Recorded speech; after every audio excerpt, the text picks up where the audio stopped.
नमस्कार दोस्तों, स्वागत है आप सभी का आपके अपने चैनल शिक्षा की दुनिया में। अगर आप इग्नू के स्टूडेंट हैं तो आज की यह वीडियो आपके लिए बहुत यूज़फुल होने वाली है। इस वीडियो में मैं आपको असाइनमेंट के आंसर नहीं बल्कि असाइनमेंट से जुड़ी हुई इम्पोर्टेंट जानकारी दूंगी जो असाइनमेंट को तैयार करने से लेकर सबमिट करने तक आपके बहुत काम आएगी। साथ के साथ आप इस सोल्ड असाइनमेंट को देखिए और अपनी असाइनमेंट कॉपी को कंप्लीट कीजिए। वीडियो को पूरा ज़रूर देखिए क्योंकि आज हम जानने वाले हैं जैसे कि असाइनमेंट क्वेश्चन पेपर कहाँ से डाउनलोड करना है, सही असाइनमेंट कैसे पहचानना है और असाइनमेंट का फ्रंट पेज कैसे तैयार करना है, असाइनमेंट लिखते समय किन किन बातों का ध्यान रखना है और असाइनमेंट सबमिट करने से पहले कौन कौन सी चीज़ें चेक करनी हैं। तो दोस्तों चलिए वीडियो को शुरू करते हैं। सबसे पहले जानते हैं असाइनमेंट क्या होता है। इग्नू में प्रत्येक कोर्स के लिए असाइनमेंट दिया जाता है। असाइनमेंट में दिए गए क्वेश्चन के आंसर स्टूडेंट को निर्धारित निर्देश के अनुसार तैयार करके जमा करने होते हैं। असाइनमेंट के मार्क्स भी आपके एकेडमिक असेसमेंट का हिस्सा होते हैं, इसलिए इसे केवल फॉर्मल वर्क समझकर इग्नोर आपको नहीं करना है। यह आपके फाइनल मार्क्स में अच्छा खासा वेटेज रखते हैं। हालांकि असाइनमेंट के मार्क्स और वेटेज कोर्स के अनुसार अलग अलग हो सकते हैं। सभी कोर्स कोड के अलग अलग हो सकते हैं, किसी किसी कोर्स कोड का अलग अलग होता है वेटेज असाइनमेंट के मार्क्स का। इसलिए अपने करंट असाइनमेंट और प्रोग्राम की इंस्ट्रक्शंस जरूर चेक करें। अब आगे बात करते हैं कि असाइनमेंट क्वेश्चन पेपर आपको डाउनलोड कैसे करना है। इग्नू की ऑफिशियल करंट असाइनमेंट पोर्टल पर जाना है, जहां आप अपने प्रोग्राम और कोर्स के अनुसार असाइनमेंट खोज सकते हैं। सबसे ज़रूरी बात यह है कि असाइनमेंट किसी रैंडम वेबसाइट या पुराने पीडीएफ से डाउनलोड करने की बजाय इग्नू की ऑफिशियल वेबसाइट से ही डाउनलोड करें ताकि आप तक सही जानकारी पहुंच सके। इग्नू के करंट असाइनमेंट पेज पर प्रोग्राम कोड या फिर अपना कोर्स कोड से सर्च करने की सुविधा उपलब्ध है। असाइनमेंट डाउनलोड करने से पहले वैलिड सेशन और कोर्स कोड जरूर चेक कर लें और ये भी ध्यान रखें कि आपका जो सेशन हो आप उसी को सिलेक्ट करें। ध्यान रखना है पुराना असाइनमेंट देखकर उसे करंट असाइनमेंट ना समझ लें। अगर आप कोर्स कोड है तो सर्च बॉक्स में अपना कोर्स कोड डालकर असाइनमेंट चेक करें और अपने सेशन के लिए वैलिड पीडीएफ डाउनलोड करें जो कि फ्री ऑफ कॉस्ट होता है। अब आगे जानते हैं कि असाइनमेंट का फ्रंट पेज आपको बनाना कैसे है।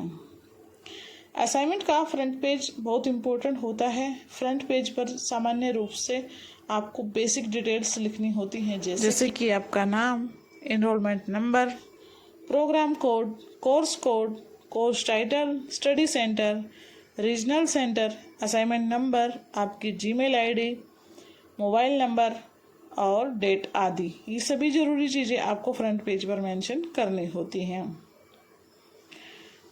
अब आगे है कि आपको कौन सी बात ध्यान में रखनी है।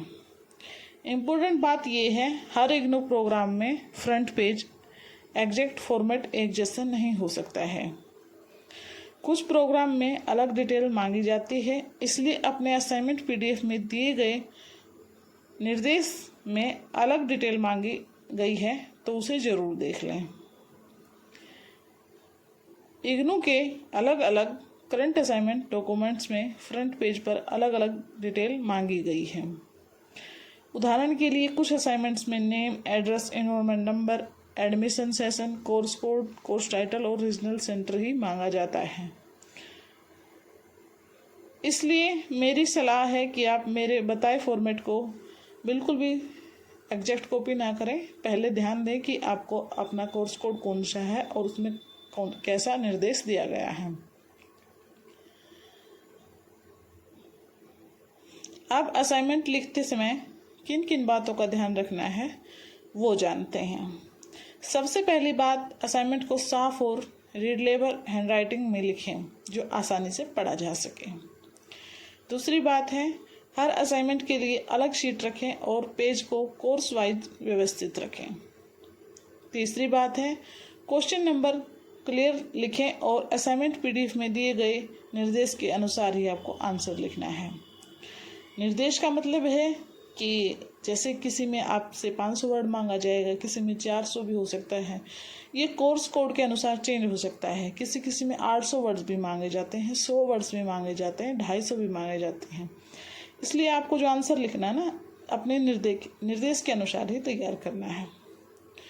चौथी बात है, जहाँ जरूरी हो वहाँ हेडिंग और इम्पोर्टेंट पॉइंट्स को अंडरलाइन कर सकते हैं।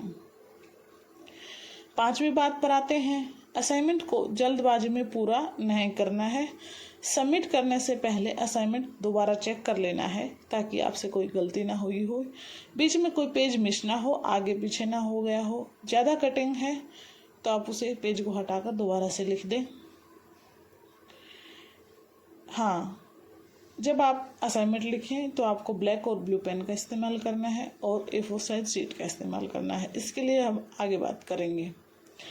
इग्नू की गाइडलाइन में A4 paper, margin, question number और नीट प्रेजेंटेशन जैसी बातों का उल्लेख मिलता है, लेकिन पेपर साइज और एग्जैक्ट फॉर्मेटिंग प्रोग्राम की निर्देश के अनुसार अलग हो सकती है। इसलिए हमेशा अपने असाइनमेंट पीडीएफ को सेव करें और उसमें जो निर्देश दिया गया है उसी को फॉलो करें। एक और बहुत ज़रूरी बात, असाइनमेंट अपनी हैंडराइटिंग में अपने शब्दों में लिखना चाहिए। जहां आपको प्रोग्राम की निर्देश हैंडराइटिंग सबमिशन मांगी जाती है, यहाँ से आंसर आप जरूर देख सकते हैं, लेकिन उसे थोड़ा मॉडिफाई करके लिखें। अपने शब्दों में लिखने की कोशिश करें, इससे आपके अच्छे मार्क्स आएंगे। किसी दूसरे स्टूडेंट का असाइनमेंट बिल्कुल भी कॉपी नहीं करना है। इग्नू के कई करंट असाइनमेंट गाइडलाइंस में कॉपी को लेकर स्पष्ट निर्देश दिए गए हैं। अब बात करते हैं असाइनमेंट सबमिट करने की। असाइनमेंट तैयार होने के बाद उसे कहाँ सबमिट करना है, यह आपके प्रोग्राम और रीजनल सेंटर की करंट इंस्ट्रक्शंस पर डिपेंड कर सकता है। कहीं फिजिकल सबमिशन की व्यवस्था होती है और कुछ रीजनल सेंटर में ऑनलाइन सबमिशन के लिए लिंक दिया जाता है। इसलिए आपके स्टडी सेंटर की गाइडलाइन जरूर देख लें। सिर्फ पुराने यूट्यूब वीडियो को जानकारी पर डिपेंड आपको नहीं रहना है। किसी भी पुराने वीडियो की जानकारी आप अगर रखते हैं तो एक बार नई वीडियो देख लें या फिर अपने जो स्टडी सेंटर हैं वहाँ पर पता कर लें। अपने रीजनल सेंटर की लेटेस्ट नोटिस आपको ज़रूर चेक करनी है, चाहे वो किसी भी बारे में हो।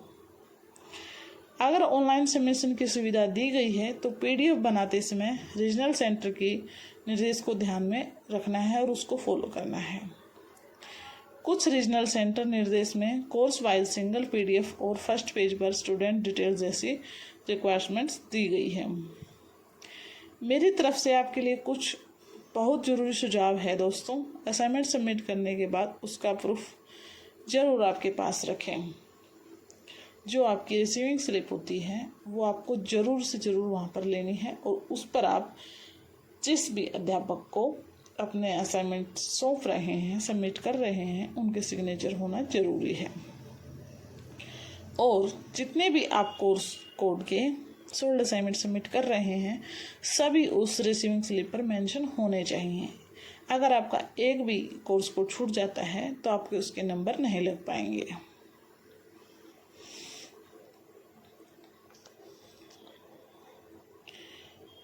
अगर आप ऑनलाइन सबमिट करते हैं तो उसका भी स्क्रीनशॉट रखिए, ईमेल वगैरह रखिए।